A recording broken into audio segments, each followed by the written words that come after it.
Converter a desgana en ganas para volver a gañar. Ese é o obxectivo principal do Partido Popular de cara ás novas eleccións xerais, e así o demostrou Alberto Núñez Feijóo na celebración da Xunta Directiva do Partido Popular de Pontevedra. Para gañar necesitamos unir en torno a un proxecto que é a única alternativa que ten o Partido Socialista, o independentismo e o populismo, que é o partido de centro liberal, de centro dereita, de centro reformista, que é o Partido Popular. Máis de 70.000 votos foi o resultado das últimas eleccións xerais que se dispersou hacia Vox e hacia Ciudadanos, na provincia de Pontevedra.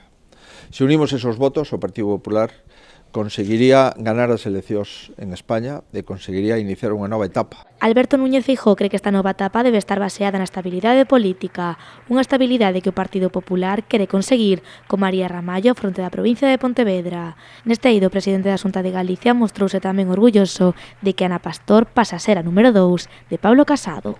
Pensamos que temos unha lista moi potente, é certo que exportamos a número 1 da nosa lista a Madrid, foi unha proposta do presidente Casado, e nós, lóxicamente, pois, o lamentamos, pero tamén é un orgullo que a número 1 tradicional da provincia de Pontevedra sea a número 2 de toda España na lista do Partido Popular, e acabamos de propoñer a unha alcaldesa que ten o respaldo dos seus veciños con máis do 55% do voto, que amplía e revalida a súa maioría absoluta, como a alcaldesa Marín con María Ramallo, e tamén no Senado acabamos de propoñer a Javier Guerra.